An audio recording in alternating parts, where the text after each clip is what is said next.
The cafeteria buzzed with teenage laughter, trays clattering, sneakers squeaking across polished floors. The usual chaos of lunchtime filled every corner of Ridgewood High, but in one corner, a quiet tension simmered.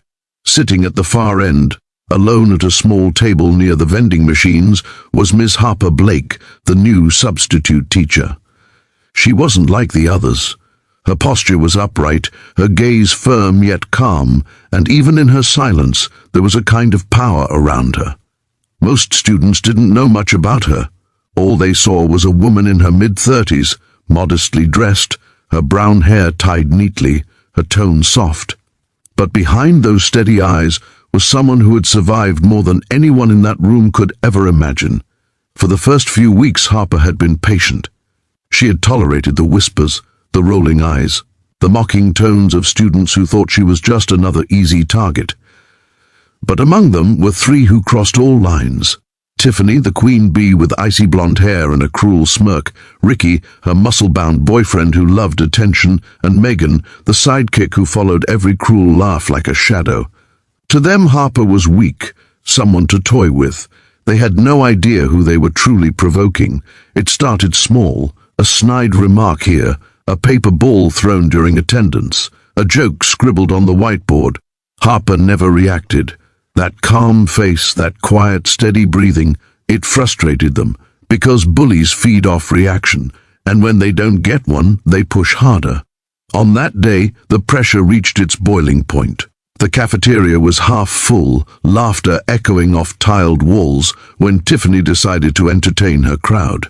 "Hey, Miss Blake," she called out mockingly, standing from her table with a soda can in hand. "Can you clean up this mess? You missed your janitor shift this morning." A few chuckles erupted from nearby tables. Harper looked up slowly, her expression unreadable. She said nothing. She simply picked up her tray and began to leave. That silence made Tiffany furious. She motioned to Ricky, "Go on, stop her."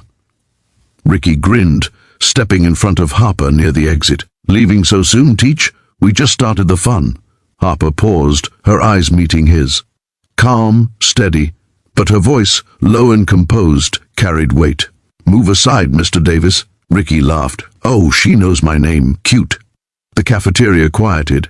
Everyone sensed something about to happen. Tiffany smirked, walking up to Harper, her heels clicking sharply. "You think ignoring us makes you better, huh? You think you can just act like you don't see us? You're nothing, lady. You're just another washed-up teacher trying to look tough." A soda can tipped over near Harper's feet. Sticky liquid spread under her boots. Tiffany grinned wider, eyes gleaming with malice. "Go on, clean that up. You're the one who dropped it." The room held its breath.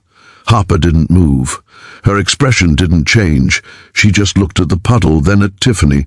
For a long moment it was completely silent, until Megan whispered loud enough for everyone to hear, "Maybe she needs to kneel to learn respect."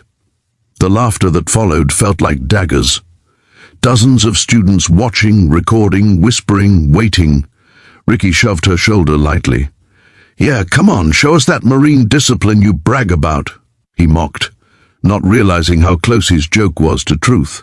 Harper hadn't told anyone about her past, her years in the Marines, the missions she'd endured, the comrades she'd lost, the nightmares she'd fought every night since returning home.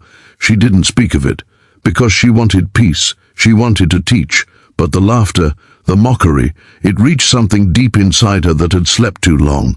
That calm exterior cracked, not with anger but focus. The kind of focus only someone trained to survive war possessed. Tiffany, enjoying every second, pushed the edge.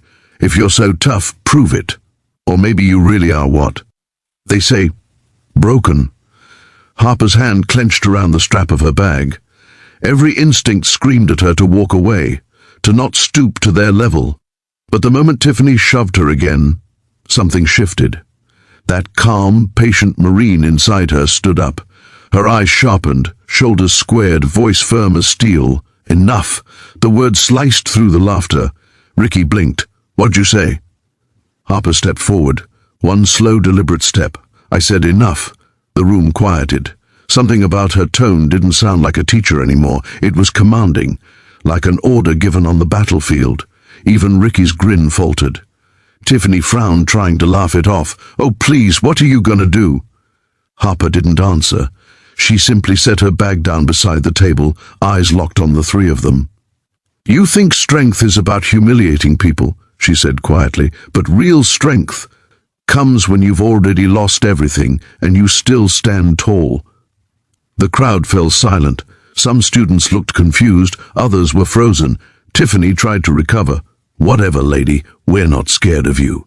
Ricky smirked again, stepping closer, trying to grab her arm, but before his hand even made contact, Harper moved.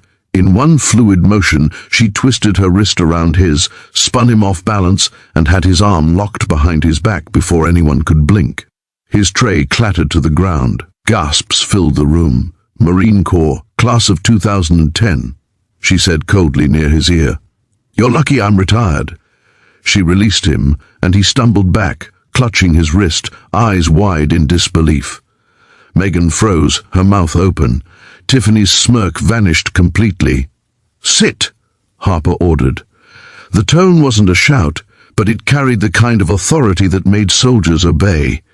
Tiffany, for the first time in her life, sat down without arguing. The room was dead silent.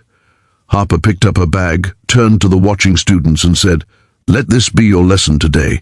Discipline